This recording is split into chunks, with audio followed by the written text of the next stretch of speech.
મિત્રો આપણે આગળના વિડીયોની અંદર આપણે સિમ્પલ પ્રેઝન્ટ ટેન્સની ચર્ચા કરી. હવે અત્યારે આપણે એમાં આગળ વધીએ છીએ. અત્યારે તમે બોર્ડ ઉપર જોઈ શકો છો કે આપણે એનો આગળનો જે નવો ઉપયોગ છે લખ્યો છે. તો કે એમાં જો હવે આપણી એક બોર્ડની લિમિટ છે, બીજું કે તમને કદાચ નહીં દેખાતું એ બરોબર હું સમજી શકું છું, પણ હું બોલું છું એ તરફ તમે ધ્યાન આપો, તમને વધારે સારી રીતે ખબર પડશે. તો અહીંયા આગળ મેં લખ્યું છે કે કોઈ વ્યક્તિ વિશે માહિતી મેળવવા માટે, એટલે કે ઇન્ટરવ્યુ.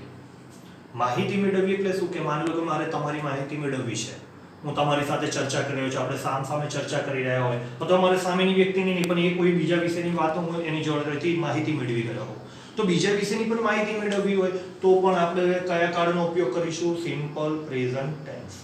આપણે જનરલી ઇન્ટરવ્યુની વાત આવતી હોય ને તો ઘણા બધાને એમ ઇન્ટરવ્યુમાં શું ઇંગ્લિશમાં પૂછે. માની લો કે ઇંગ્લિશમાં ઇન્ટરવ્યુ હોય ને તો બધા ગભરાઈ જતા હોય કે ના ભાઈ હવે ઇંગ્લિશમાં શું પૂછશે, કેવી રીતે પૂછશે. તો અત્યારથી જ આપણે એની તૈયારી આગળ કરી રહ્યા છે. અને એવું ના વિચારતા કે ભાઈ સિમ્પલ પ્રેઝન્ટ ટેન્સ આવડે મને ઇન્ટરવ્યુ આવડી ગયું. કેમ કે ઇન્ટરવ્યુની અંદર ખાલી સિમ્પલ પ્રેઝન્ટ ટેન્સનો એક ભાગ છે ને, એક એનો ઉપયોગ થાય છે ગ્રામર તરીકે. બાકી ઘણા બધા ટોપિક્સ અંદર આવશે, પણ એની અંદર આપણે એની શરૂઆત કરીએ છીએ અને આપણે એને પાક્કું કરીશું. તો જે સિમ્પલ પ્રેઝન્ટ ટેન્સ છે એની અંદર અહીંયા આગળ મેં તમને જો અહીંયા આગળ ઉદાહરણ આપ્યું છે કે આપણે હવે ચર્ચા, અને આપણે એમાં જે હવે ચર્ચા કરવાના છે એ ચર્ચામાં ખાસ યાદ રાખજો કે ખાલી ગોખણિયું જ્ઞાન કામમાં નહીં આવે. તમે લખી નાખ્યો તો અમે જે નોટ પેનમાં લખી નાખ્યું એનાથી ફરક નહીં પડે. હવે તમારે શું કરવાનું છે? Spoken English. હવે ઇંગ્લિશ બોલવાની પ્રેક્ટિસ કરવાની છે તમારે. તમારા ઘરની અંદર જ અત્યારે લોકડાઉનનો ટાઈમ છે તો હું પણ અત્યારે ઘરે જ વિડીયો બનાવી રહ્યો છું. તો તમે પણ તમારા ભાઈ બહેન સાથે, પપ્પા મમ્મી સાથે તમે બે જણ પેર બનાવો, કાં તો ગ્રુપની અંદર હવે આ પ્રકારે ચર્ચા કરો. અહીંયા મેં ઉદાહરણ આપ્યું છે. હવે ઉદાહરણમાં જો મેં એક ક્રિયાપદ લઈ લીધું છે. પહેલા તો વોચ, WATCH, વોચ એટલે જોવું. હવે જુઓ અહીંયા આગળ Q ફોર ક્વેશ્ચન. Q નો અર્થ શું થાય છે? ક્વેશ્ચન એટલે પ્રશ્ન, અને A ફોર આન્સર એટલે કે જવાબ. તો અહીંયા તમે પ્રશ્ન જવાબ એ રીતે હવે આપણે ડાયલોગને ક્રિએટ કરવાનો છે. હવે એની અંદર પહેલો પ્રશ્ન મેં અહીંયા આગળ વોચ ક્રિયાપદ લઈને બનાવ્યો છે. Do you like to watch a movie? શું તમને મૂવી જોવું ગમે છે? તો તમે એની અંદર હવે માર્ક કરી શકો છો કે અહીંયા આગળ પ્રશ્નની શરૂઆત મેં ડુ વડે કરી છે. હવે તમે આપણે જ્યારે આગળ જે વિડીયો જોયા એમાં વાક્યોના પ્રકારની ચર્ચા થઈ હતી. એમાં પ્રશ્ન વાક્ય બે રીતે બને એની વાત થઈ હતી. તો એમાં પહેલું પ્રશ્ન વાક્ય કેવી રીતે બને? સહાયક ક્રિયાપદ વડે પ્રશ્નની શરૂઆત થાય. તો તમે આમાં જુઓ WH સિરીઝ વડે પ્રશ્ન નથી શરૂ થતો. શેનાથી શરૂ થાય છે? DO, do. ડુ શું છે? સહાયક ક્રિયાપદ છે. હવે ડુ કેમ આવ્યું? તો કે ભાઈ સિમ્પલ પ્રેઝન્ટ ટેન્સની અંદર એવો નિયમ છે કે પ્રશ્નાર્થ વાક્ય બનાવવું હોય તો તમારે ડુ કાં તો ડઝ નો ઉપયોગ થાય. હવે ડુ અને ડઝ માં શું ફરક છે તો એ પણ આપણે જોઈ લઈએ કે ડુ એ આપણે પહેલો પુરુષ, બીજા પુરુષ ને ત્રીજા પુરુષ બહુવચનમાં આવે, અને જે ડઝ છે ત્રીજો પુરુષ એકવચન. કેમ? તો આપણે આગળ શીખી ગયા છીએ કે ભાઈ ત્રીજો પુરુષ એકવચન હોય તો સિમ્પલ પ્રેઝન્ટ ટેન્સમાં ક્રિયાપદ પાછળ s કે es લાગે. એટલે જો અહીંયા યુ ની જગ્યાએ માની લો કે મિસ્ટર પટેલ લખ્યું હોત અથવા હી કાં તો સી એવો શબ્દ લખ્યો હોત તો અહીંયા આગળ ડુ ના આવતું, તો ત્યાં ડઝ આવતું, તો પાછળ હું es લગાડતો તો એને ડઝ બોલાય. તો ડઝ હી, ડઝ સી એવું લાવતું. Does he like to watch a movie, does she like to watch a movie, એવી રીતે બનતું. અને આ ડુ છે. કેમ? તો કે ભાઈ અહીંયા આગળ યુ છે. યુ હોય, વી હોય, ધે હોય, આઈ હોય, તો આ બધા કાં તો બે નામ હોય, બહુવચનમાં હોય. જેમ કે mister Patel and mister Shah like to watch, તો ભાઈ બે નામ છે. ભાઈ તમે ત્યાં આગળ પછી ડઝ લગાડો તો ખોટું. કેમ? તો ભાઈ બે નામ આપે, mister Patel and mister Shah. એક જ નામ હોય, કેમ કે ત્રીજો પુરુષ એકવચન અર્થ તો એક જ, ફક્ત એક જ. બે થઈ ગયા એટલે બહુવચન, તો પછી ડુ આવે. તો હવે તમે જુઓ પ્રશ્ન વાક્ય બનાવવામાં શું તમને માની લો કે આ ડુ છે શું આવે? કર્તાની પહેલા સહાયક ક્રિયાપદ મૂકો એટલે પ્રશ્નાર્થ વાક્ય બની જાય. આપણને તમને ખબર હશે ઘણી બધી વાર આપણે કન્ફ્યુઝ થઈ યાર વાક્ય રચના મને નથી આવડતી, વાક્ય રચના નથી આવડતી. તો હવે એક વસ્તુ યાદ રાખજો, આ તો અત્યારે મારે ખાલી તમને કાર્ડ સમજાવવાના છે એટલા માટે હું આ રીતે તમને સમજાવી રહ્યો છું. પછી ભવિષ્યમાં આપણે કોઈ નેક્સ્ટ જે વિડીયો જોઈશું ને એમાં બધા જ વાક્યના જેટલા પ્રકાર છે ને બધા પ્રકાર આપણે તે વખતે વિગતવાર જોઈશું. એ વિડીયો આપણે સ્પેશિયલ વાક્યોના પ્રકાર ઉપર બનાવીશું. પણ અત્યારે આપણે ખાલી ત્રણ પ્રકારની ચર્ચા કરી રહ્યા છે: હકાર વાક્ય, નકાર વાક્ય અને પ્રશ્નાર્થ વાક્ય. તેમાં હકાર વાક્ય તો અત્યાર સુધી આપણે જોયા છીએ. હવે આપણે જુઓ આ પ્રશ્નાર્થ વાક્ય છે. તો પ્રશ્નાર્થ વાક્યમાં યાદ રાખવાનું કે કર્તા પહેલા સહાયક ક્રિયાપદ મૂકવો એટલે પ્રશ્નાર્થ વાક્ય બની જાય. આટલું સરળ છે. હવે તમે એક વસ્તુ જોઈ શકો, આમાં ડુ છે. Do you like to watch a movie એટલે શું તમને મૂવી જોવી ગમે છે? તો જવાબમાં અહીંયા આગળ આન્સરમાં મેં હા આપ્યો છે, yes I like to watch a movie. હવે તમે વાક્ય રચના જુઓ કેટલી સહેલી છે કે જ્યારે જવાબ આપવામાં આવે તો સહાયક ક્રિયાપદ નીકળી ગયું. કેમ? તો ખાલી હવે ખાસ વાત એક વિશેષ કરી રહ્યો છું, ખાસ ધ્યાનમાં રાખજો કે ઇંગ્લિશ લેંગ્વેજમાં બે કાર્ડ એવા છે, સિમ્પલ પ્રેઝન્ટ ટેન્સ અને સિમ્પલ પાસ્ટ ટેન્સ. આ બે કાર્ડ એવા છે કે જેના હકાર વાક્યની અંદર સહાયક ક્રિયાપદનો ઉપયોગ થતો જ નથી. બાકી એના પ્રશ્નાર્થ ને નકાર વાક્યમાં સહાયક ક્રિયાપદનો ઉપયોગ થાય. હવે અહીંયા આગળ હા વડે જવાબ છે યસ, એટલે હકાર વાક્ય છે એટલે એમાં કોઈ સહાયક ક્રિયાપદ છે નીકળી ગયું. અહીં ડુ વડે ક્વેશ્ચન હતો પણ અહીંયા નીકળી ગયું, એટલે જવાબ શું બન્યો? Yes I like to watch a movie. હવે અહીંયા પ્રશ્ન યુટી છે તો જવાબ આઈ થી, કેમ કે સામેવાળાને પૂછ્યું કે ભાઈ તમને મૂવી જોવાનું ગમે છે, તો જવાબ આપે હા ભાઈ મને મૂવી જોવાનું ગમે છે, એટલે અહીંયા આગળ યુ નું શું થઈ ગયું? આઈ. પછી તમે જુઓ લાઈક ટુ વોચ એવું ને એવું જ છે, સેમ છે વાક્ય, ખાલી ફરક શું થયો? સહાયક ક્રિયાપદ નીકળી ગયું અને આગળ યુ નું આઈ થઈ ગયું. માની લો કે હી હોત તો અને ડઝ હી એવું હોત તો અહીંયા આગળ કઈ નહીં, આ યસ કરીને અહીં હું હી લખતો અને આપણે હી આવેલો ત્રીજા પુરુષ એકવચનમાં એસ લાગી જતું તો હી લાઇક્સ બની જતું. બીજું, માની લો કે કોઈ તમને નામાં જવાબ આપે કે ના ભાઈ મને મૂવી જોવાનું નથી ગમતું, નો, તો અહીંયા નો, પછી અહીંયા આગળ માની લો કે યુ છે તો એનો જવાબ આવી. ખાલી ફરક શું કે ભાઈ આપણો નિયમ છે કે નકાર વાક્ય અને પ્રશ્નાર્થ વાક્યમાં સહાયક ક્રિયાપદનો ઉપયોગ થાય, એટલે આપણે જે અહીંયા સહાયક ક્રિયાપદ છે એ આપણે કર્તા અને મૂળ ક્રિયાપદની વચ્ચે મૂકવું પડે, એટલે આઈ ડુ નોટ લાઈક બની જાય. એટલે ટૂંકમાં તમે ડુ નોટ ને શોર્ટમાં તમે ડોન્ટ પણ કરી શકો. માની લો કે અહીં ડઝ હી હોત તો અહીંયા હી ડઝન્ટ થઈ જતું, બરોબર છે, તો એ ડઝ નોટ એને શોર્ટમાં ડઝન્ટ કહેવાય, ડુ નોટ તો ડોન્ટ કહેવાય. તો એવી રીતે અહીંયા આગળ નોટ વડે તમે નકાર વાક્યમાં પણ જવાબ આપી શકો.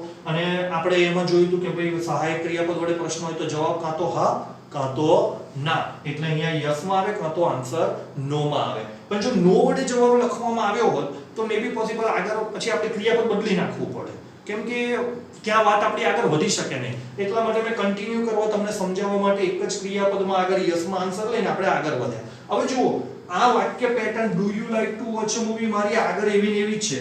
Do you like to watch a movie, આ એવું ને એવું જાય છે. હવે ખાલી ફરક શું પડ્યો? આગળ મેં સહાયક ક્રિયાપદની આગળ WH ક્વેશ્ચન કરે. આપણે જે પ્રશ્નાર્થ વાક્યમાં બીજો પ્રકાર હતો કે WH ક્વેશ્ચન થી શરૂ થતા જો પ્રશ્ન હોય તો એનો જવાબ વિગતવાર આવે. તો અહીંયા તમને જવાબ હામાં મળ્યો કે હા મૂવી જોવાનું ગમે, તો ફટ દઈને પ્રશ્ન ઉપરથી બીજો પ્રશ્ન બનાવ્યો. શું? તો which type of movie, which નો અર્થ થાય કયા, ટાઈપ એટલે પ્રકાર, કયા પ્રકારના મૂવી તમને જોવાનું ગમે. તો તૈયારીમાં જવાબ સામેથી શું મળ્યો? આઈ like to watch a comedy movie. કેમ? તો ભાઈ મૂવીના જુદા જુદા પ્રકાર છે, કોમેડી છે, સોશિયલ છે, થ્રિલર છે, એક્શન છે, સસ્પેન્સ છે, હોરર છે. તો જેને જે મૂવી ગમતું છે જેવા પ્રકારનું એને આન્સર આપ્યો. હવે જો અહીંયા આગળ બોર્ડની એક મારી મર્યાદામાં મેં બે જ ખાલી પ્રશ્ન અને જવાબ, બે પ્રશ્ન એક આટલો ડાયલો, પણ આપણે હવે એને આગળ વધારીએ. અહીં તમારે આગળ માટે મેં અહીંયા બોર્ડ પર કેટલાક WH ક્વેશ્ચન્સ લખેલા છે, પણ આપણે આના સિવાય વધારે હજુ બહુ બધા છે જે આપણે આગળ જોઈએ. હવે હુ એટલે કોણ, વોટ એટલે શું, વેન એટલે ક્યારે, એટ વોટ ટાઈમ એટલે કયા સમય. હવે આપણે જુઓ અહીંયા આગળ આ જે પ્રશ્નોત્તરી છે એને આપણે વેન વડે આગળ વધારીએ. હવે વેન, તો વેન વડે અહીંયા આગળ હું ક્વેશ્ચનની શરૂઆત કરું આગળ. તો do you like to watch a movie, હવે આવું નામ જ રહેવાનું છે, ખાલી હું આગળ વેન લગાડીશ. તો when do you like to watch a movie, તો જવાબ આવશે. હવે જો યસ માં જવાબ નહીં આપી શકીએ, કેમ કે WH ક્વેશ્ચન લાગી ગયો એટલે તમારે જવાબ આપવું પડે. વેન નો શું થાય? ક્યારે, એટલે તમને જવાબ મળશે આઈ like to watch a movie in night show. હવે તમને આવો જવાબ માન લો કે આગળ મળ્યો, તો તમે વેન વડે જ્યારે પ્રશ્ન પૂછ્યો તો વેન વડે પ્રશ્ન પૂછ્યો તેમાં બે શક્યતા રહેલી છે. એક તમે ચોક્કસ સમય પણ એવું કહી શકે કે I like to watch movie at 9:30, પણ માની લો કે સામેવાળો તમને એવું નથી કહેતો, એ ખાલી એવું જ કહે છે કે I like to watch a movie in night show. હવે આપણને ખબર છે કે અત્યારે મલ્ટીપ્લેક્સમાં જોવાનું છે કે ભાઈ ત્યાં આગળ એક જ થિયેટરમાં ઘણા બધા સ્ક્રીન હોય છે, કોઈ એક જ મૂવી હોય એના 3 થી 4 શો ચાલતા હોય, તો કે ભાઈ એક 7:30 નો 7:30 નો શો હોય, 8 o'clock, 8:30, 9, 9:30, 10 o'clock સુધીના શો હોય છે. તો એવા સમયે તમને કોઈ ખાલી નાઇટ શો કયો તો તમે તૈયારીમાં પ્રશ્નમાંથી બીજો પ્રશ્ન આગળ ઉપાડી શકો કે ભાઈ વેન પછી વેન ડુ યુ, જો તમે સ્પષ્ટ જવાબ એને ના આપ્યો, એવું કહે છે કે I like to watch a movie in night show, તો ફટ દઈને તમે એટ વોટ ટાઈમનો ઉપયોગ કરી શકો કે એટ વોટ ટાઈમ એટલે કયા સમય. હવે જો એટ વોટ ટાઈમ વડે જ્યારે પ્રશ્ન પૂછવામાં આવે તો એક્ઝેક્ટ સમય મળે. તો at what time do you like to watch a movie, do you like to watch a movie એવું ને એવું છે, ખાલી મેં આગળ એટ વોટ ટાઈમ જ લગાડું છું. તો જવાબ શું મળશે? I you like to watch a movie at 9:30, 10, 8:30, whatever જેને જે ગમતો છે એ ટાઈમ તમને કહેશે. તો એટ વોટ ટાઈમ અને વેન વચ્ચે ખાલી આટલો જ ફરક હશે. હવે તમે જુઓ આ તો વેન ને એટ વોટ ટાઈમ છે. હવે અહીંયા આગળ વેર છે, તો તમે વેર એટલે ક્યાં, તો તમે એને પ્રશ્ન પૂછો કે ભાઈ તમને મૂવી જોવાનું ક્યાં ગમે છે, તો તમે કઈ નહીં do you like to watch a movie એવું ને એવું છે, ખાલી આગળ વેર જ લગાડવાનું છે. Where do you like to watch a movie? તમને મૂવી જોવાનું ક્યાં ગમે છે? કદાચ કોઈ તમને એવું પણ કે કોઈ એમ કહેશે કે ભાઈ મને તો ઘરે જોવાનું ગમે, I like to watch a movie at home, મને તો ભાઈ ઘરે ગમે. કોઈ કહેશે કે મને થિયેટરમાં ગમે, તો આઈ like to watch a movie in theatre. જો તમને થિયેટર એવો જવાબ સેમ આના જેવું થશે, આ વેન અને એટ વોટ ટાઈમ જેવું. આ વેર વડે જ્યારે તમને કોઈ પ્રશ્ન પૂછે, કોઈ તમને ચોક્કસ એવું પણ કહે છે કે I like to watch a movie in Inox, પણ મે બી પોસિબલ એવું તમને ના કહે અને એવું કે I like to watch a movie in theatre, તો તમને એક્ઝેક્ટ થિયેટર ના ખબર પડી તો તમે પ્રશ્નમાંથી હજુ બીજો નવો પ્રશ્ન બનાવી શકો કે ભાઈ હવે જુઓ કયા થિયેટરમાં, તો which છે એની આગળ ઇન લગાડ દો પ્રેપોઝિશન, તો ઇન which અને થિયેટર, તો in which theatre do you like to watch movie? તો કયા થિયેટરમાં તમને મૂવી જોવું ગમે છે? તો તૈયારીમાં જવાબ પેલો આવશે કે I like to watch a movie in Inox.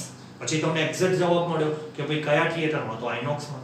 હવે તમે એમાં જુઓ, આપણે આગળ વધીએ તો ફ્રોમ વેર છે, whom છે, with whom છે. હવે જો whom એટલે કોને, with whom એટલે કોની સાથે, પછી આગળ for whom પણ આવે. તો આપણે અહીંયા with whom ની ચર્ચા કરીએ કે કોની સાથે મૂવી જોવાનું ગમે છે.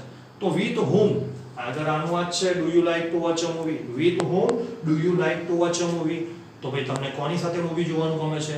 તો જવાબ આપશે આઈ like to watch a movie. જવાબ આન્સર પણ એવો ને એવો છે, ખાલી આપણો આન્સર છેલ્લો જ બદલાય છે. અહીં with whom છે તો આપણો જવાબ with વડે આવશે. આઈ like to watch a movie with my friends, I would like to watch a movie with my family. તો અલગ અલગ તમને આવી રીતે આન્સર મળશે. એટલે જો પ્રશ્ન બનાવવાની મેથડ તમારે ખાસ યાદ રાખવાનું કે ઇંગ્લિશ વાક્ય રચના, બધાને એવું લાગે છે કે ઇંગ્લિશમાં વાક્ય રચના વગેરે આપણને ઇંગ્લિશ અઘરું લાગે. હકીકતમાં ઇંગ્લિશ બહુ સહેલી લેંગ્વેજ છે જો સમજીને કરો તો. સમજવાનું તો એની વાક્ય રચના જુઓ, તો એની અંદર તમે જુઓ કે સૌથી પહેલા જ્યારે એનું નોર્મલ સેન્ટેન્સ જ્યારે આવતા હોય ને હકાર વાક્ય, તો એની વાક્ય રચના શું હોય? સૌથી પહેલા કર્તા આવે, કર્તા પછી શું આવે? સહાયક ક્રિયાપદ આવે, સહાયક ક્રિયાપદ પછી શું આવે? તો કે એક્શન વર્બ, મૂળ જે મુખ્ય ક્રિયાપદ છે આવે એ જુદા જુદા કાળ પ્રમાણે એ બદલાતું રહે. સહાયક ક્રિયાપદને એના જે ફોર્મ છે બદલાતા રહે. પછી કર્મ જો આવતું હોય તો કર્મ આવે, પછી સમય, સ્થળ અને આ બધા જે જુદા જુદા જે અન્ય શબ્દો છે એ મૂકવામાં આવતા હોય છે. નકાર વાક્ય તો એટલું યાદ રાખવાનું, ખાલી કર્તા પછી સહાયક ક્રિયાપદ, ભાઈ તૈયારીમાં સહાયક ક્રિયાપદની પાછળ નોટ લગાડો એટલે નકાર વાક્ય બની જાય. કોઈ એને પ્રશ્નાર્થ બનાવ કઈ નહીં, આ પેટર્ન યાદ રાખો. કર્તા પછી સહાયક ક્રિયાપદ, પછી મુખ્ય ક્રિયાપદ, પછી કર્મ, પછી અન્ય શબ્દો. કઈ નહીં, સહાયક ક્રિયાપદને પહેલા લઈ લો એટલે પ્રશ્ન વાક્ય બની ગયો. કોઈ કહે કે WS રીતે લગાડ્યું, કઈ નહીં, મેથડ આની યાદ છે. સહાયક ક્રિયાપદની આગળ તમારે જે પ્રશ્ન બનાવવો છે એ જે WH નો પ્રશ્ન મૂકી દો એટલે તો પ્રશ્ન બનશે ને એ પ્રમાણે તમે જવાબ મળશે તમને. તો એક હવે યાદ રાખવાનું તમારે આવી રીતે વોચ, એ વોચની જગ્યાએ તમારે આવા જુદા જુદા ક્રિયાપદ લેવાના છે અને જુદા જુદા ક્રિયાપદ લઈને આવી રીતે તમારે હવે સેલ્ફ પ્રેક્ટિસ કરવાની છે. તમારે જાતે હવે ડાયલોગ બનાવવાના છે. અહીંયા આગળ મેં વોચ આપ્યું, તમારે વોચની જગ્યાએ તમે સિંગ લઈ શકો છો, લિસન લઈ શકો છો, બરોબર. તમે ટેક ડિનર લઈ શકો છો. તમે માની લો કે તમારે હોટલમાં બહાર જમવા જવું છે, પપ્પા ખાસ ખુશ મિજાજમાં છે, ચાલો ભાઈ આપણે કઈ બહાર ચાલો જમવા જવું છે. તમને પૂછે, તમે હા પાડો, પછી તમે કઈ હોટલમાં જવું છે, તો તમે in which hotel, in which theatre, તો એને કહે in which hotel do you like to go, તો કઈ હોટલમાં જવું છે. તો આવી રીતે પણ તમે અલગ અલગ એને બનાવી શકો છો, જુદા જુદા ક્રિયાપદનો. ગોખણપટ્ટી ના કરતા. આ એક મેં તમને પેટર્ન સમજાવી છે, પેટર્ન પ્રમાણે જ તમારે આગળ વધવાનું છે. જો અહીંયા આગળ મેં જો વિથ whom છે, પછી આગળ for whom છે. માની લો તમે ખરીદી કરવા જાઓ છો, કોઈ શોપિંગ મોલમાં ખરીદી કરવા માટે ગયા, તો આપણે નહીં જતા હોઈએ અને એમ કોઈ શું લેવું છે, તમે કંઈક કપડાં લેવા ગયા કેમ, તો તૈયારી તમને પૂછે બોલો કોના માટે લેવાનું છે, કોના માટે એટલે for whom. અહીંયા નથી લખ્યું પણ for whom, એ for લાગી જાય, for whom એટલે કોના માટે. તો તૈયારીમાં for whom do you like to buy, કોના માટે તમારે ખરીદવું છે. તો I like to buy for myself, મારા માટે ભાઈ. અને બીજા માટે કીધું I like to buy for my mother, I like to buy for my friend. અલગ અલગ તમે આવી રીતે એના જવાબ આપી શકો. જો મેં અહીંયા આગળ ખાલી આટલા લખ્યા, જો how વડે બને, how many, how often. તમે એટલા બધા આ WH ક્વેશ્ચન જે છે ને એની આગળ અલગ અલગ પ્રિપોઝિશન મૂકો ને એટલે એના મીનિંગ બદલાતા. અને એવી રીતે તમે એનો ઉપયોગ કરી અને આવી રીતે તમારે એના વાક્યો બનાવવાના છે. તો હવે ખાસ યાદ રાખજો, જુદું ક્રિયાપદ લેવાનું અને તમારે ડાયલોગ બનાવવા. આપણે નેક્સ્ટ ટાઈમ જ્યારે હવે નેક્સ્ટ વિડીયો બને જોઈશું, એ નેક્સ્ટ વિડીયોમાં આપણે મળીએ ત્યારે જોજો. આવી રીતે હું તમને પૂછું તમે કેટલા ઉપયોગ કરો છો, કેવી રીતે બનાવો, તમારો કેટલો કોન્ફિડન્સ છે. જો તમને કોઈ પ્રોબ્લેમ હોય તો તમે કોમેન્ટમાં લખી શકો છો. બીજું કે આ જે છે એમાં તમને કંઈક ડાઉટ હોય, કોઈ ક્વેરીઝ હોય તો પણ તમે કોમેન્ટમાં લખજો, એના જે આન્સર હશે હું તમને સમજાવી દઈશ, બરોબર છે. અને આવી પ્રેક્ટિસ કરવાનું ભૂલતા નહીં. આપણે નેક્સ્ટ ટાઈમ આગળ વધીશું, હજુ આના બીજા ઉપયોગ છે આપણે આગળ જોઈશું. અને ખાલી લખવામાં નહીં, ઘરે આવો ડાયલોગ તો બનાવજો પણ જોડે બોલવાની પ્રેક્ટિસ કરજો. ઘરમાં ને ઘરમાં, ત્યાં તો મિત્રો સાથે ચર્ચા કરો, જમવા માટે બહાર જવું છે, ચલો મૂવી જોવા જવું છે, ચલો પછી કંઈક ખાવું છે, કંઈક પીવું છે, કંઈક ગીત ગાવું છે, એના જુદા જુદા ટોપિક લઈને આવી રીતે તમે વાક્યો બનાવજો. Okay, best of